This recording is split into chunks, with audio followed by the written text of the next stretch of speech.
जैसा कि हमको पता है, हमारे हनुमान जी महावीर और महाज्ञानी हैं। उनके बल की बराबरी कोई नहीं कर सकता। तो यह प्रश्न हम सबके मन में आता है कि हनुमान जी कितने बलशाली। हमारे ग्रंथों में इसका वर्णन भी आता है। एक बार की बात है, हनुमान जी और राक्षस राज रावण के बीच में एक अनोखी शर्त लगी थी। तो वो शर्त क्या थी, चलिए देखते हैं। रावण हनुमान जी से बहुत चिढ़ता था। वह यह देखकर परेशान हो गया था कि हनुमान जी कैसे युद्ध भूमि में सभी बड़े राक्षसों का संहार करते हैं। एक दिन युद्ध में कुछ बाधा आ गई, जिसके कारण युद्ध कुछ समय के लिए रोकना पड़ा। रावण को यह मौका हाथ से जाने नहीं देना था। यह तुच्छ वानर हनुमान युद्ध भूमि में सारे राक्षसों का संहार कर देगा। मैं ऐसे ही हाथ पे हाथ रख के नहीं बैठ सकता। मुझे जल्द ही कुछ करना पड़ेगा। अगर मैंने अपने बल का प्रयोग नहीं किया तो यह वानर सारी राक्षस जाति का सर्वनाश कर देगा। रावण वीर बजरंग बली को खोजने निकल पड़ा। हनुमान जी को ढूंढ पाना राक्षस राज रावण के बस में नहीं था। जब वो एक जंगल में पहुंचकर रुक गया, पास ही में कोई राम नाम का भजन कर रहा था। वो एक क्षण भी नहीं रुका और तुरंत उस आवाज की ओर चल पड़ा। मैं इस भजन में बाधा नहीं डाल सकता। जय सिया राम, जय जय सिया राम, जय सिया राम, जय जय सिया राम, जय सिया राम, जय जय सिया राम, जय सिया राम, जय जय सिया राम, जय सिया राम, जय जय सिया राम, जय सिया राम, जय जय सिया राम। थोड़ी देर बाद हनुमान जी की आंखें खुली तो यह देखकर कि राक्षस रावण उनके भजन में मंत्रमुग्ध हो चुका है। हनुमान जी चौंक गए और गुस्से से बोले, राक्षस राज रावण, आंखें खोलो। रावण ने तुरंत ही अपनी आंखें खोली। तुम यहाँ क्या कर रहे हो? रावण को होश ही नहीं रहा कि वो वहाँ कितनी देर से बैठा हुआ है। राक्षस राज रावण, अगर तुम्हें मेरे राजा राम का भजन इतना ही प्रिय लगता है तो क्यों धर्म विरुद्ध कार्य करते हो? माता सीता को लौटा दो और अपनी हार मान लो। प्रभु के शरण में आ जाओ, प्रभु तुम्हें क्षमा कर देंगे। मैं यहाँ कोई भजन सुनने नहीं आया हूँ। मैं तो यहाँ तुमसे युद्ध करने आया हूँ। मैं युद्ध करूं और वो भी तुमसे? युद्ध करना ही था तो युद्ध भूमि में कर लेते। यहाँ अकेले आने की क्या आवश्यकता थी? अगर मैं और तुम युद्ध करेंगे तो भला मेरे प्रभु राम क्या करेंगे? ना तो तुम जीत पाओगे और ना ही मैं। हम एक शर्त लगाते हैं। कैसी शर्त? एक एक मुक्के की। एक एक मुक्का? उससे क्या होगा? एक मुक्का तुम मुझे मारना और एक मुक्का मैं तुम्हें मारूंगा। जिसको ज्यादा पीड़ा होगी वह हार जाएगा। हारने वाले का प्रायश्चित क्या होगा? उसे युद्ध में सेना से लड़ने की अनुमति नहीं होगी। ठीक है, तो फिर तुम ही मुझे पहला मुक्का मारो। क्या पहला मुक्का मैं तुम्हें मारूं? अगर मैंने पहले मारा और तुम दूसरा मुक्का मारने के लिए बचे ही नहीं तो? तुम कहना क्या चाहते हो वानर? वो सब जाने दो, पहला मुक्का तुम ही मारना। अच्छा हुआ मुझे मुक्का सहना नहीं पड़ेगा और यह वानर मेरे एक मुक्के से मूर्छित हो जाएगा। हनुमान जी वीर आसन बनाकर बैठ गए।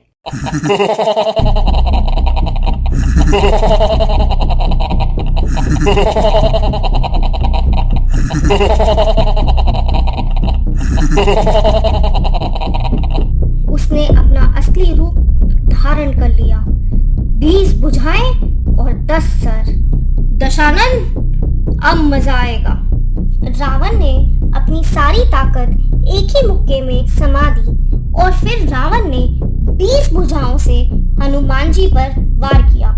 जब धुआं हटा तो हनुमान जी जैसे बैठे थे वैसे ही बैठे रहे।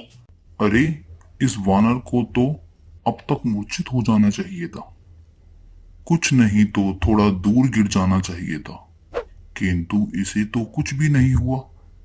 क्या तुम्हें कुछ अलग सा नहीं लग रहा? सब ठीक है, मुझे तो सब अच्छा लग रहा है। ऐसा लग रहा है किसी ने पूरे शरीर की मालिश कर दी हो। क्या तुम्हारी आंखों के सामने अंधेरा नहीं छा रहा? नहीं नहीं, मुझे तो और भी अच्छे से दिखाई दे रहा है। अरे, अब क्या होगा?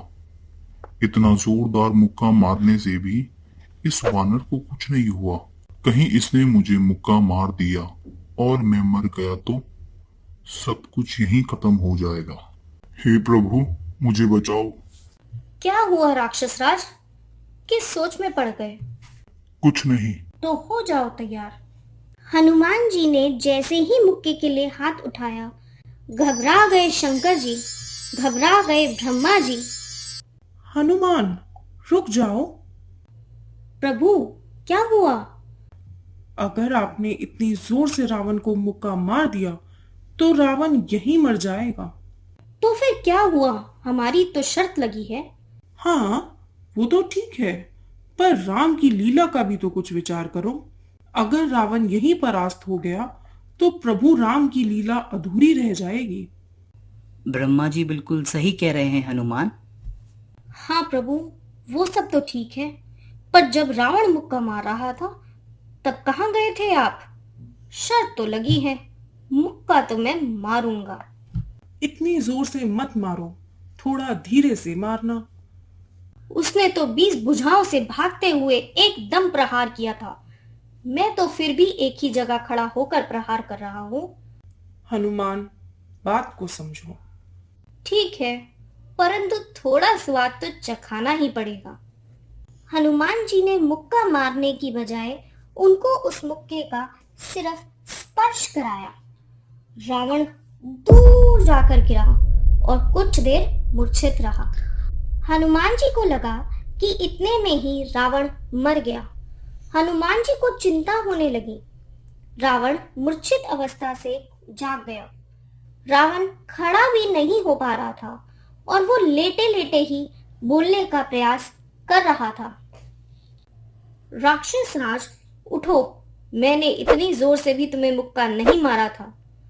रावण बोलने लगा। आप तो बहुत ज्यादा ताकतवर हो। उसे हनुमान जी में शिव जी की छवि दिखाई दे रही थी।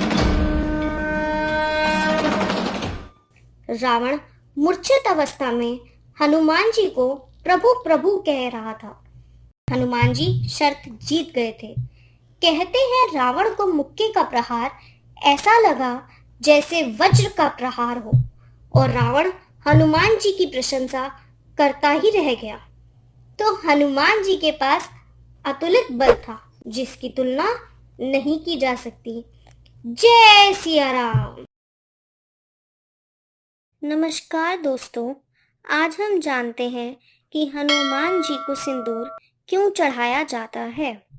बहुत समय पहले की बात है। श्री रामचंद्र का राज्य अभिषेक होने के पश्चात एक मंगलवार की सुबह जब हनुमान जी को भूख लगी तो वो माता जानकी के पास कुछ भोजन पाने के लिए पहुँचे। दूर खड़े हनुमान जी ने सीता माता को श्रृंगार करते देखा। जैसे ही सीता माता ने मांग में सिंदूर भरा, हनुमान जी से रहा नहीं गया और वो तुरंत सीता माता के पास पहुँचे। हनुमान जी ने उनसे आश्चर्यपूर्वक पूछा, माता, मांग में आपने यह कौन सा लाल द्रव्य लगाया है? इस पर सीता माता ने प्रसन्नता पूर्वक कहा, पुत्र, ये सुहागिन औरतों का प्रतीक मंगल सूचक सौभाग्यवर्धक सिंदूर है जो स्वामी की दीर्घ आयु के लिए जीवन पर्यंत मांग में लगाया जाता है। इससे वे मुझ पर प्रसन्न रहते हैं। माता सीता की बात गौर से सुनकर हनुमान जी ने उस पर विचार किया और कुछ कर दिखाने का सोचा। उन्होंने जैसा सोचा वैसा ही कर दिखाया। अपने शरीर पर सिंदूर पोतकर भगवान श्री राम की सभा में पहुंच गए। उन्हें इस प्रकार सिंदूरी रंग में रंगा देखकर सभा में उपस्थित सभी लोग हंसे। पहले भगवान राम जी ने हनुमान जी को नीचे से ऊपर देखा और फिर उन्हें देखकर मुस्कुराए और बहुत प्रसन्न हुए। राम जी ने सहजता पूर्वक हनुमान जी को अपने निकट बुलाया और पूछा, हे हनुमान, ये कैसा रूप धारण किया है? हनुमान जी ने अपने भोलेपन से कहा, स्वामी, जब उंगली भर सिंदूर लगाने से आपकी आयु में वृद्धि होती है, तो फिर क्यों ना मैं सारे शरीर पर इसे लगाकर आप भगवान श्री राम को अजर अमर कर दूं। उनके सरल भाव पर मुग्ध होकर राम जी ने यह घोषणा करा दी कि जो मंगलवार के दिन मेरे अनन्य प्रिय श्री हनुमान को तेल और सिंदूर चढ़ाएंगे, उन्हें मेरी प्रसन्नता प्राप्त होगी और उनकी समस्त मनोकामनाएं पूर्ण होंगी। इस पर माता जानकी के वचनों में हनुमान जी को और भी अधिक दृढ़ विश्वास हो गया।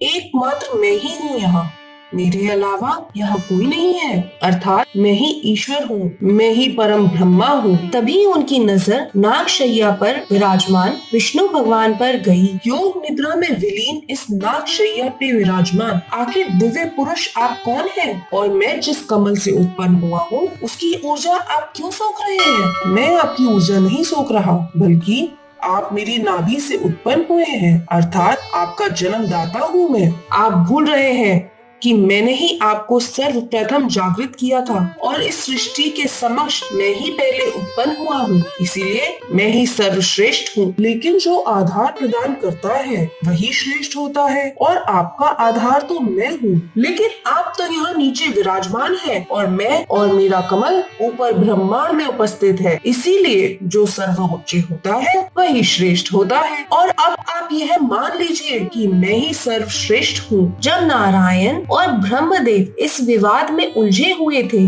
कि उन दोनों में सर्वश्रेष्ठ कौन है, तब उनके समक्ष एक ऐसी ऊर्जा प्रकट हुई जो इस संसार में सबसे श्रेष्ठ है, यानी कि शिव भगवान का प्रकाश लिंग। वे दोनों ही प्रकाश लिंग को देखकर सदबद्ध रह गए और तभी उस प्रकाश में से एक आकाशवाणी हुई, हे ब्रह्मदेव, आप सृष्टि की रचना के लिए उत्पन्न हुए हैं और हे नारायण, आप इस सृष्टि की रक्षा और पालन के लिए उत्पन्न हुए हैं। किंतु आप दोनों इस विवाद में कैसे उलझ गए? लेकिन फिर भी यदि आप दोनों यह ज्ञात करना चाहते हैं कि कौन श्रेष्ठ है, तो आप दोनों इस लिंग के विपरीत छोर की ओर बढ़िए और दोनों में से श्रेष्ठ वही होगा जो सर्वप्रथम इसके छोर के अंत तक पहुंचने में सर्वप्रथम होगा। इसके बाद ब्रह्मदेव हंस पर सवार होकर ऊपर की छोर की ओर चल पड़े और वहीं विष्णु जी अपने वराह अवतार में नीचे की ओर चल पड़े। काफी देर तक ऊपर बढ़ते हुए ब्रह्मदेव को रास्ते में केतकी का पुष्प दिखाई दिया।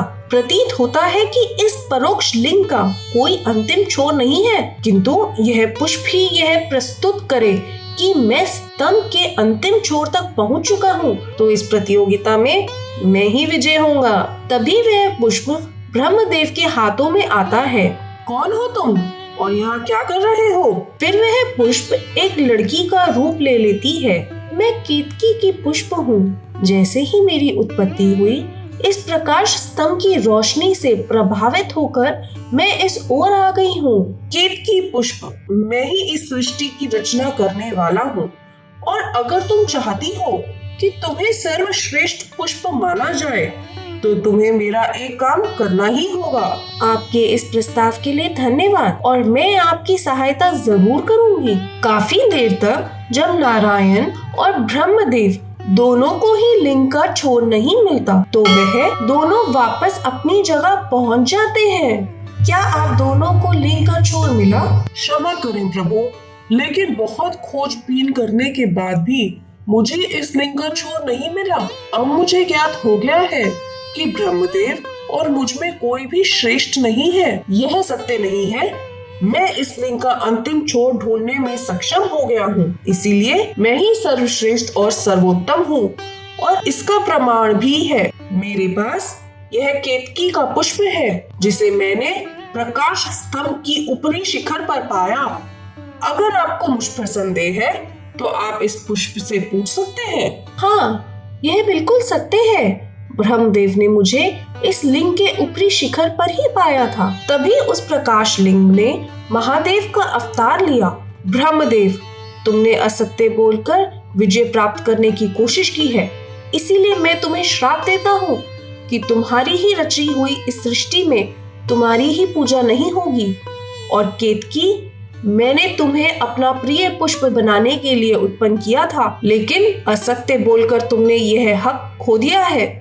मैं तुम्हें श्राप देता हूँ कि तुम्हें किसी पूजा में कोई मान्यता प्राप्त नहीं होगी और तुम्हें मंदिरों और पूजा स्थल से बाहर रखा जाएगा और केवल साज सज्जा के लिए ही तुम्हारा उपयोग होगा। नहीं प्रभु, नहीं, मुझे ऐसा श्राप मत दीजिए प्रभु, मुझे क्षमा कीजिए। मेरा जन्म इस सृष्टि को उत्पन्न करने के लिए हुआ है। फिर आप कौन होते हैं मुझे श्राप देने वाले? आपके अहंकार ने आपके विवेक को हार लिया है, इसीलिए आप मुझे देख नहीं पा रहे हैं। मुझे देखने में आप असमर्थ हैं। मैंने ही आपको उत्पन्न किया है और आपके इस अहंकार को तोड़ना अत्यंत आवश्यक है। इतना कहते ही महादेव का उग्र रूप काल भैरव प्रकट होता है और क्रोधित होकर कहता है, आप परम ब्रह्मा हैं, किंतु आपके अंदर का ये अहंकार आप में भ्रम उत्पन्न कर रहा है। ऐसा अहंकार और कटु वचन बोलने वाले को तो दंड भुगतना ही होगा। काल भैरव ने बिना देर किए पल भर में ही ब्रह्मदेव का 5वां शीश काट डाला और इस तरह उनके अहंकार को नष्ट कर डाला।